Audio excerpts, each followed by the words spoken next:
¿Qué tal, amigos? Bienvenidos. Casi 10.000 ejemplares como estos de la Biblia del Niño en lengua ticuna, en la región del Alto del Amazonas, ha distribuido ayuda a la Iglesia necesitada para favorecer la evangelización en esta región, en este triángulo entre Brasil, Perú y Colombia, en su lenguaje nativo. Así los niños ticuna, puramente indígenas, conocen y descubren por primera vez a Jesús. Es una de las muchas contribuciones que nosotros, Ayuda a la Iglesia Necesitada, hacemos para que la fe llegue a este rincón del mundo donde es tan inaccesible como en la selva amazónica. Igual que la Iglesia desde este fin de semana tiene su mirada puesta en la Amazonía con este sínodo, también nosotros arrancamos así nuestro programa Perseguidos pero no olvidados, sin olvidarnos de que nuestra fe también puede llegar a tener y tiene un rostro amazónico, como no podía ser de otra manera, para llegar hasta la última tribu, hasta la última raza, acercarnos a su cultura, a sus tradiciones, a su lenguaje, como con estos 9.960 ejemplares de la Biblia del Niño en ticuna. Bueno, queremos contarles muchas historias más de esta iglesia que a lo mejor no vemos, que está escondida entre la selva, pero que es la que más nos necesita. Y se lo adelantamos ya en nuestro sumario. Hoy en Perseguidos pero no olvidados conocerán a Micha, que pasó de vivir en los conductos de calefacción de las calles de Ucrania a ser él quien ayuda a los necesitados. Iremos hasta Siria para conocer cómo está el país después de 8 años de guerra. Les mostraremos además cómo Ayuda a la Iglesia Necesitada está presente entre los cristianos de la Amazonía. Efectivamente, cómo poder transmitir la fe en la profundidad de la selva amazónica, por ejemplo, a 12 asentamientos indígenas ticuna, puramente indígenas, que viven de la agricultura y de la pesca. Bueno, estos indígenas cultivan su idioma y también sus creencias, pero están muy abiertos al anuncio de la Iglesia. Bueno, ¿qué hacer? Bueno, pues aquí les traemos este ejemplo para la catequesis de sus niños. Ayuda a la Iglesia Necesitada ha apoyado la traducción y la impresión de estos 9.960 ejemplares para hablarles de Dios a los niños ticuna, de Jesús, de la historia de la salvación, que también ha llegado para ellos, para los que viven en la Amazonía, en su propia lengua. Se encargan de distribuirlos unos frailes capuchinos y que se lo hacen con ellos catequesis. Hace ya tiempo que estos tribu ticuna tienen su propia lengua y las oraciones más importantes de la misa y los cantos se han traducido, pero ahora llega esta Biblia del Niño y así contribuimos para que la fe eche raíces en esta tierra, lo que llega a conocerse o lo que se conoce como inculturación de la fe y que va a ser muy debatido en este sínodo para la evangelización en la Amazonía. Con esta historia arrancamos este programa de Ayuda a la Iglesia Necesitada y con otras muchas historias más que se las contamos ahora aquí en titulares. Así es, Raquel. Hoy comenzamos nuestro repaso a la actualidad en Siria. Recientemente un equipo de Ayuda a la Iglesia Necesitada visitó las principales ciudades de este país que lleva sufriendo 8 años de guerra. Les contamos la historia del padre Talal, cuyos vecinos se convirtieron en sus principales perseguidores. Ayuda a la Iglesia Necesitada ha mostrado cómo es la situación en Siria tras 8 años de guerra civil. La reconstrucción del país es más difícil para las minorías, especialmente la cristiana. Ellos, además de sufrir el conflicto armado, padecieron la persecución por parte de fundamentalistas islámicos. El padre Talal, Tanis Talab, es de Malula. Cuenta cómo en su ciudad los que antes eran vecinos se convirtieron en perseguidores. Un día entraron en casa y asesinaron a varios familiares suyos y amigos. Tras una larga discusión, mis familiares dijeron: nacimos cristianos y moriremos cristianos. Mataron al primero, seguramente después de haberlo torturado, y lo mismo con el segundo, que era hijo único y un hombre muy pacífico. Hicieron lo mismo con un estudiante de ingeniería. Le dijeron que debía decidir, que si quería tener futuro debía unirse a ellos. Les dio la misma respuesta: nací cristiano y moriré cristiano. Mataron a los 3 disparando en la cabeza y en el corazón. Para apoyar a los cristianos de Siria, Ayuda a la Iglesia Necesitada ha puesto en marcha varias iniciativas para recoger fondos. Desde 2011 ha llevado a cabo 813 proyectos y destinado más de 36 millones de euros. Se trata de proyectos hechos para reconstruir no solo las casas, sino los corazones de sus habitantes. Rezamos por cada familia, por cada madre, por cada hermano, porque sus lágrimas aún son abundantes. Que Dios les ofrezca consuelo y paz. La población de Siria ha descendido desde los 22,5 millones a los 18. De ellos, 12 millones han perdido su casa. Además, el 80% del total tiene dificultades para acceder al agua potable y el 64% está en situación de necesidad humanitaria grave. Además, este pasado 5 de octubre, el Papa Francisco creó 13 cardenales en el Vaticano.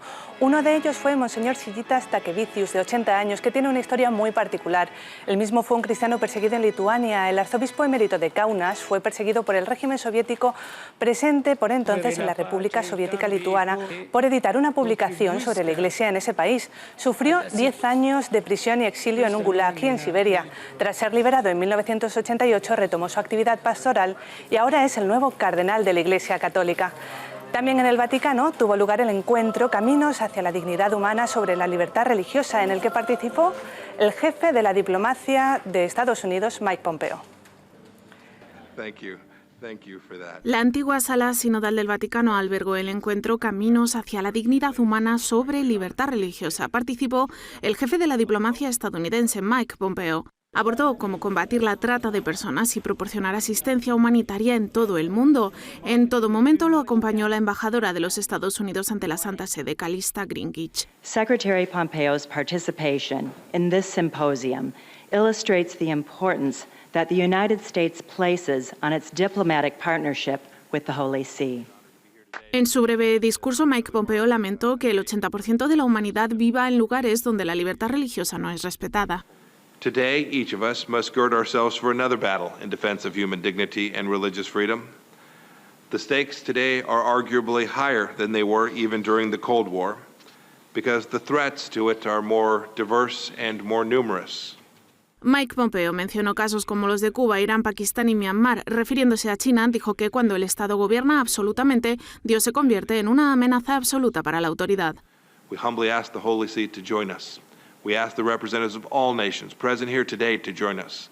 What could be more powerful than our voices all together, calling for the freedom to worship God?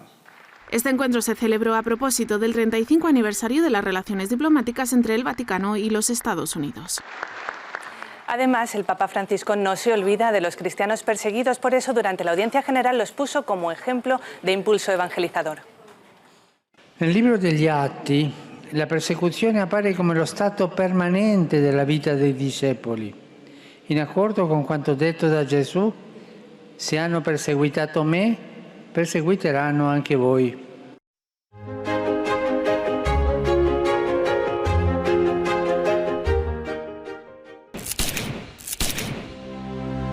¿Cuántas personas son perseguidas por motivo de su fe? Obligadas a abandonar sus casas, sus lugares de culto, sus tierras, sus afectos.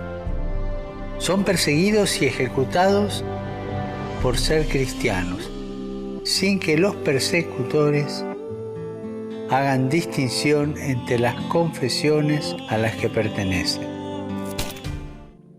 Muchísimas gracias, Blanca, por traernos la actualidad de esta iglesia que sufre, que tiene poca libertad religiosa en muchas partes del mundo. Hoy vamos a centrar nuestro programa en un país muy especial para ayudar a la iglesia necesitada, Ucrania. Decimos que es un país muy importante para esta Fundación Pontificia porque desde el origen de nuestra fundación ha sido uno de los países, quizá el primero o el segundo, en el que cada año recibe el mayor número de proyectos y especialmente en la formación de seminaristas.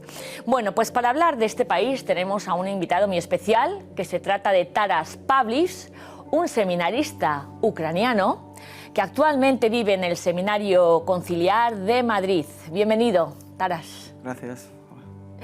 Taras tiene 24 años, lleva 2 años en España y, bueno, y está ahora mismo, como decimos, en el seminario desde hace 7, que se encuentra en Madrid, estudiando para una misión muy especial, ¿verdad, Taras? Cuéntanos, ¿de qué se trata? Muy especial porque así que me preparo para ser sacerdote y además que preparo ser sacerdote aquí en España para la comunidad ucraniana y también para la comunidad española, cómo ayudarles también.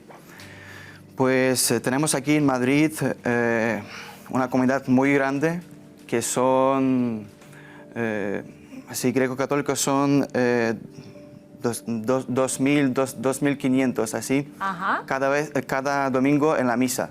Ajá. Pues...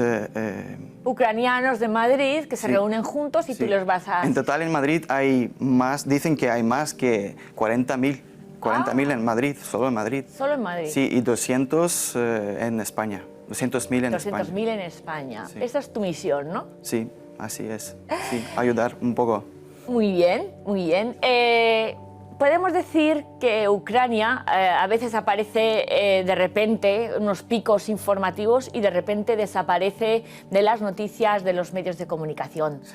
Pero hay una guerra oculta que se está ahora mismo llevando a cabo en Ucrania, que el Papa no para de pedir y sensibilizar a todo el mundo de lo que está pasando en este país. ¿Qué está sucediendo? Pues quería hablar sobre este tema también, que estamos ya 5 años en la guerra, pero todo el mundo, y tampoco en España, en Francia, en países de Europa, no saben qué está pasando en Ucrania, no saben exacto qué está pasando en Ucrania. Pues tenemos una guerra, tenemos que Rusia tiene una agresión contra nuestro país. Pues hay muchos millones de personas de esta parte de Ucrania que están buscando la vida después de esta guerra, que está siguiendo todavía. Pues para ellos es muy complicado porque no saben qué hacer. Dicen que hay 1 millón de niños que están sufriendo de esta guerra que ahora tenemos en Ucrania. Pues así es. Una situación que, como bien dice nuestro invitado, se silencia. Bueno, vamos a intentar sacar a la luz lo que está sucediendo en Ucrania. Vamos a situar este país en el mapa, vamos a conocer los principales datos de esta actualidad gracias a Blanca Ruiz Antón. Cuando quieras, Blanca. Así es, Raquel. Ucrania es el país más grande de Europa. Es conocida por sus amplios campos de trigo y por eso se le llama el granero de Europa. Sus fronteras son cambiantes y se encuentra en una posición estratégica porque hace de puente entre Europa y Asia. Por eso históricamente ha sido objeto de rivalidades. Tiene una población de 44,5 millones de habitantes. La mayoría de ellos, 35 millones, son cristianos ortodoxos rusos y ucranianos. 4,5 millones greco-católicos y tan solo 1,5 millones católicos. Con su independencia de Rusia en los años 90, Ucrania comenzó un proceso de vuelta a su propia identidad en el que la Iglesia ha tenido un papel fundamental, pero en el que también ha afrontado una profunda crisis que se ha notado en todas las capas de la sociedad. Bueno, efectivamente Ucrania, como bien sabemos por los medios de comunicación, está dividida entre la parte este y la parte oeste. Tu familia, tus amigos no están sufriendo, pero tú has ido como voluntario a la Ucrania que sufre las consecuencias de la guerra. ¿Qué has visto con tus ojos? Cuéntanos. Pues estamos ahí con un sacerdote que ahora está sirviendo ahí para los ucranianos greco-católicos en esta parte de Ucrania. Pues hemos ido a la región de Lugansk para llevarles un pan de Pascua que tenemos en Ucrania y pocos de productos para ayudar a gente que está ahí. Hay una casa para abuelos que sacerdotes se ocupan para ayudarles. Entonces, así estamos ahí ayudando un poco que podemos. Todo lo que se puede, ¿no? La Iglesia de un lado de Ucrania sostiene también a la otra. Y desde luego todos los católicos, todos los cristianos, efectivamente tenemos que intentar pujar y saber lo que está pasando. El pasado mes de julio el Papa Francisco, ¿verdad, Taras?, se reunió con los obispos de la Iglesia greco-católica ucraniana y durante esos días se habló sobre los desafíos de esta Iglesia, especialmente ante esta crisis humanitaria que afronta el país por la guerra. ¿De qué manera real, concreta, la Iglesia está ayudando a los más necesitados? Taras. Pues que he dicho antes que ayudamos a curas, ayudan así con los productos, con... Primera necesidad, sí, primera necesidad, sí, alquileres de casa. Y más importante que es acompañamiento, que acompaña a las personas que en un momento de vida tienen un problema tan grande que no pueden encontrar ni casa para vivir ni nada.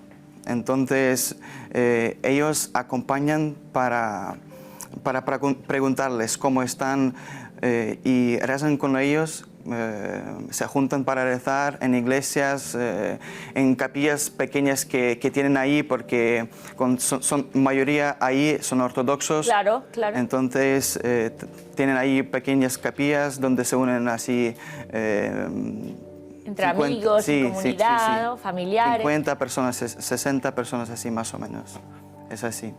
Son minoría, están sufriendo la guerra, la carestía, y sin embargo se reúnen, no fallan, ¿no?, a su cita con la Iglesia. Es verdad que cuando estaba ahí yo tenía miedo de que me van a perseguir en un momento, porque yo como greco católico y un mundo que está muy cerca de Rusia, pero esta gente no tiene miedo, que se unen a la oración por la mañana.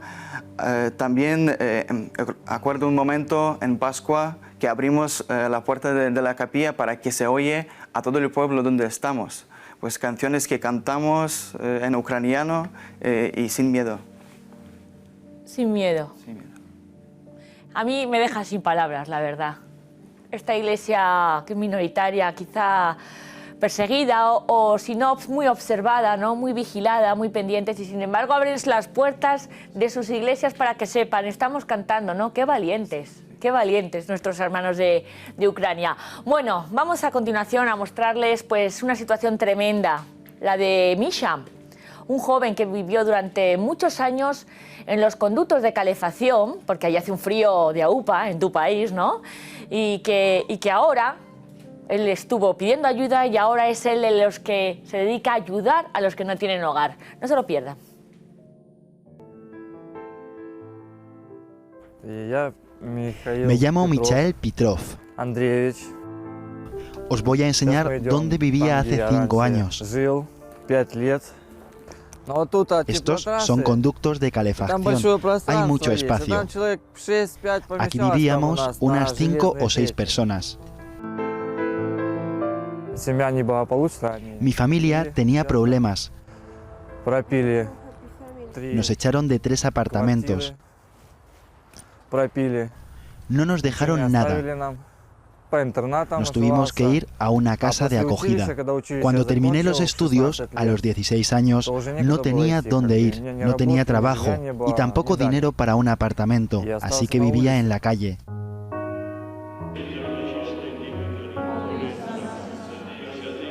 Pero en mi caso, todo cambió por los hermanos albertinos, que me ayudaron. Me enseñaron que también podía tener una vida, como el resto de gente. Trabajar y vivir. Tener hijos y poder criarlos. Y así fue. Conocí a mi mujer y nació nuestro hijo.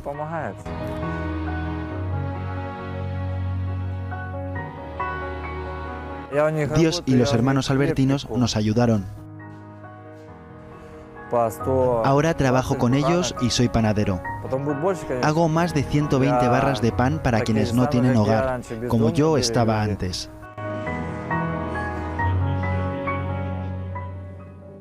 Bueno, es que hace mucho frío en Ucrania, ¿no? Es una situación donde si encima hay una guerra, un conflicto se agrava, ¿no? Pero qué impresionante que la gente, además de recibir ayuda, dedique su tiempo, ¿no?, y se ponga a ayudar a los demás. Taras, tú que conoces bien a este país tuyo con la guerra y la inestabilidad, ¿Cómo podrías calificar la evolución que ha sufrido la fe, ¿no? Porque al principio los años fueron muy duros con el comunismo, ¿no? Sí. Fue una fe de resistencia, ¿no? De muy minoritaria, donde tener una cruz en tu casa podría suponer la muerte, ¿no? Sí. Ahora cada vez empieza a haber mayor libertad para la Iglesia en general, ¿no? ¿Qué está pasando? ¿Cómo está evolucionando la fe? ¿Está llegando a su punto de madurez cuando encima hay más dificultades como esta contienda? Pues desde 1946 mi iglesia era perseguida en Ucrania, en Unión Soviética. Claro. Hasta 1989. Pues después, durante de este tiempo, tuvimos muchísimos mártires que estaban en campos de concentración. Por ejemplo, puedo contar una historia de un mártir que es Omelian Koch, que es también un cura que estaba en campo de concentración que se llama Majdanek. ¿Majdanek? Sí, en Polonia, que estaba ahí ayudando a gente. Ha dicho que tenía un sobre que ha mandado a Ucrania a una carta a sus conocidos, y pues ahí pone que ahí todos, judíos, polacos, todos ortodoxos, todos. No hay diferencia. Todos son mismos. Todos seguían la cruz de Jesús, sí, y allí eran perseguidos. Por eso, y testimonios de esta gente ahora, en este momento, ayuda mucho.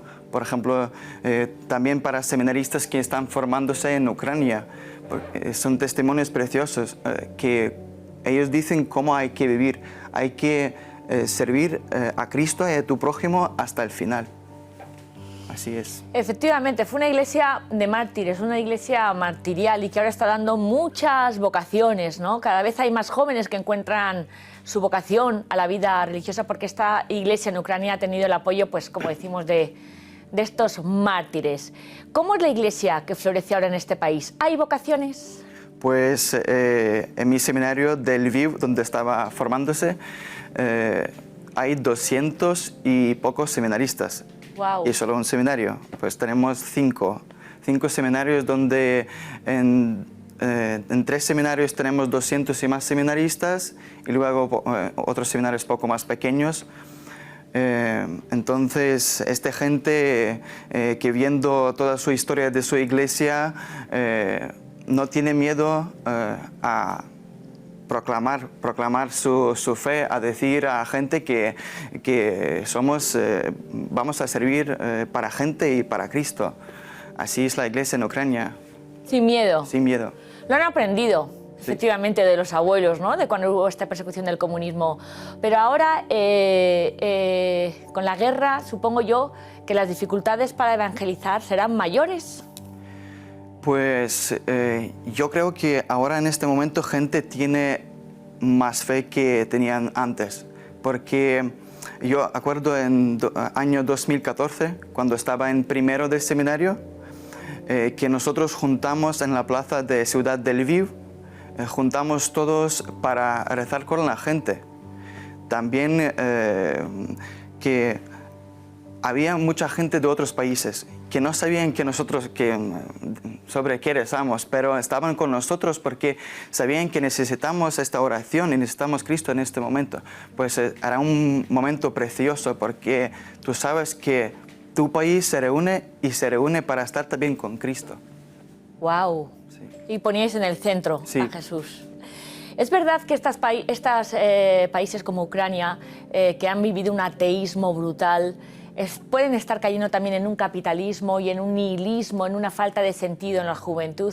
Sin embargo, me dices tú que los jóvenes tienen un sentido de trascendencia, hay sed de Dios todavía. Sí.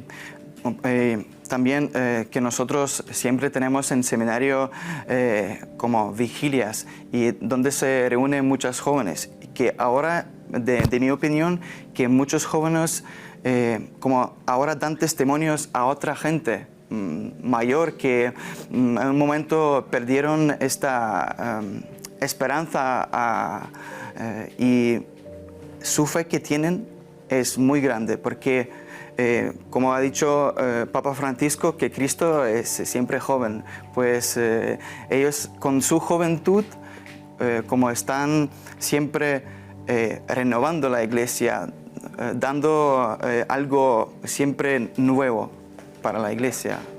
Así es. Madre mía.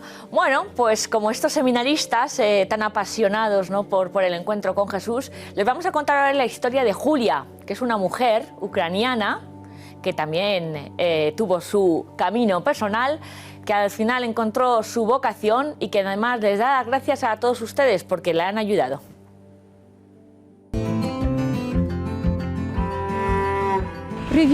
Me llamo Julia. Soy de Ucrania, una tierra que ha sufrido mucho. La Revolución Soviética, la Gran Hambruna, guerras. Muchos pensamos que el sufrimiento no tiene fin. Pero yo he experimentado el amor que triunfa sobre el mal y nos da esperanza. Ese amor me trajo hasta aquí. Siempre pedí un buen esposo, hijos y una gran familia. Dios escuchó mi plegaria y me dio a Jesús por esposo. Ahora soy la hermana Clara y vivo con otras monjas de una orden contemplativa. Nuestra vocación es la adoración perpetua a Dios a través de nuestra oración y trabajo. Lo hacemos con mucha dedicación porque las pequeñas cosas llevan a las grandes. Aun cuando nuestro trabajo no sea muy emocionante, para nosotras es hermoso porque se lo ofrecemos a Dios. Aunque parezcamos invisibles al mundo, rezamos por todas las personas y rogamos a Dios por sus bendiciones. Esta es nuestra vocación. Gracias a su ayuda podemos dedicarnos a pedir la gracia de Dios al mundo.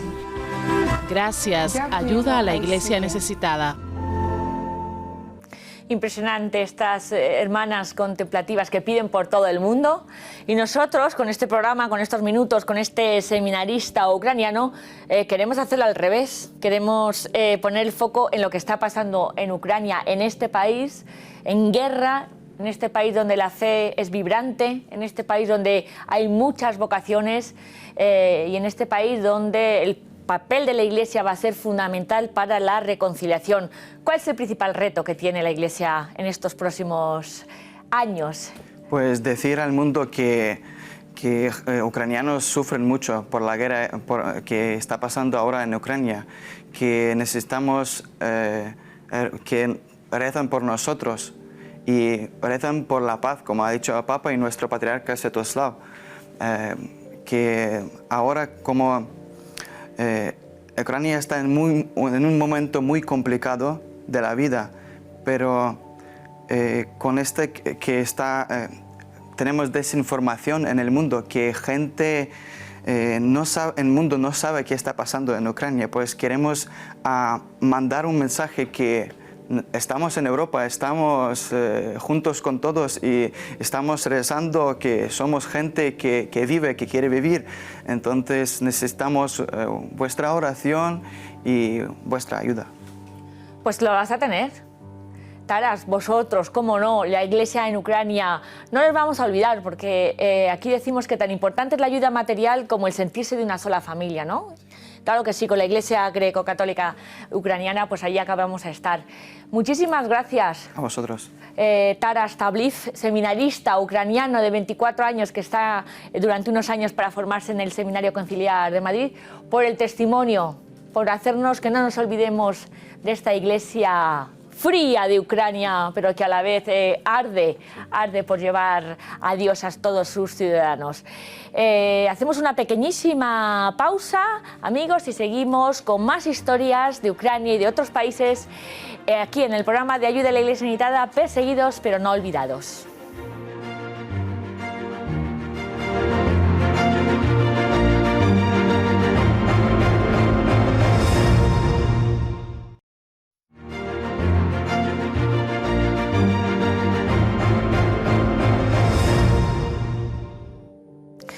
Seguimos en el programa de ayuda a la Iglesia necesitada, perseguidos pero no olvidados, y hoy no nos hemos querido olvidar de Ucrania, de esta iglesia que está sufriendo una gran división, que está sufriendo una guerra de la que no hablan los medios de comunicación, y que la Iglesia tiene un papel fundamental para la reconciliación y también para la ayuda material y de primera necesidad en la parte donde las contiendas, los tiroteos, los bombardeos siguen produciéndose y las familias católicas no tienen cómo sostenerse.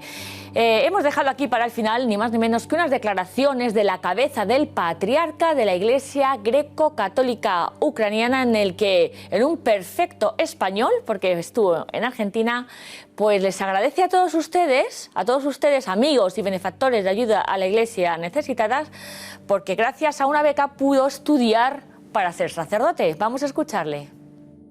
Me llamo Arzobispo Mayor Sviatoslav Shevchuk, el capo de la Iglesia greco-católica ucraniana.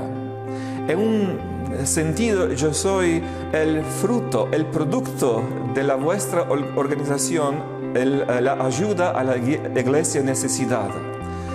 Porque como un joven sacerdote, yo tenía la posibilidad de estudiar a Roma gracias del ayudo de la vuestra organización. Ahora yo soy el capo de la más grande iglesia oriental católica que existe no solo en Ucrania, sino en todo el mundo.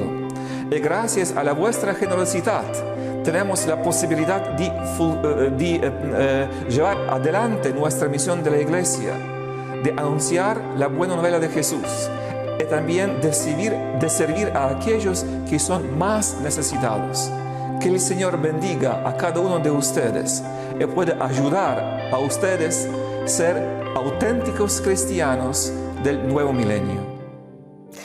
Bueno, pues muchísimas gracias a todos ustedes, que son los que hacen presente a Jesús en Ucrania, en Nigeria, en Pakistán, en estos países donde la situación no es nada fácil. Seguimos en el programa y ahora vamos a abrir el horizonte, vamos a hablar de arte, les traemos una pincelada, una mirada dentro de la representación de la historia del cristianismo a través de un cuadro del Salvador de Rivera. Es la sección que nos trae, como siempre, Carlos Colom.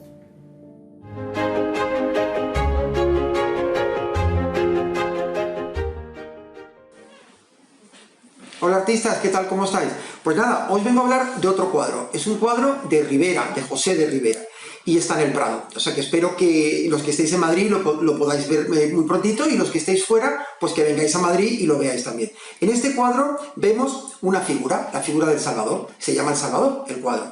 Y es un Cristo que nos está bendiciendo. Vemos que con su mano derecha la alza para bendecirnos con la señal del Ixis, que es una señal griega que quiere decir Jesús Salvador, Hijo de Dios. El cuadro vemos el rostro de Cristo, y en este rostro el pintor ha querido plasmar la pasión de Cristo. Vemos a un Cristo resucitado y a un Cristo muerto. En los dos ojos uno está muerto y otro está resucitado. Es la dualidad de la pasión de Cristo.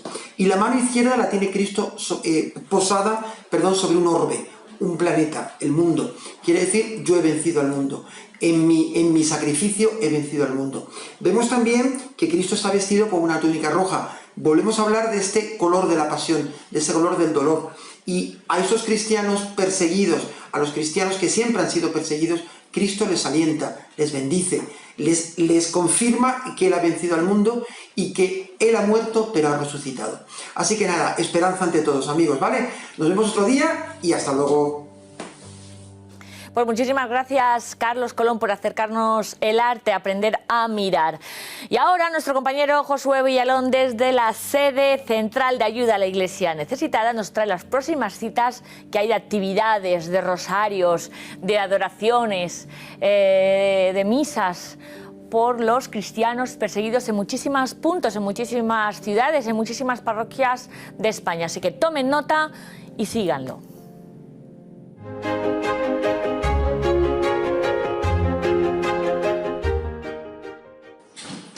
Hola Raquel, en las próximas semanas vamos a tener multitud de eventos de ayuda a la Iglesia necesitada. En primer lugar, el 9 de octubre en Logroño va a tener lugar una vigilia de oración por los cristianos perseguidos presidida además por Monseñor Carlos Manuel Escribano, obispo de Logroño.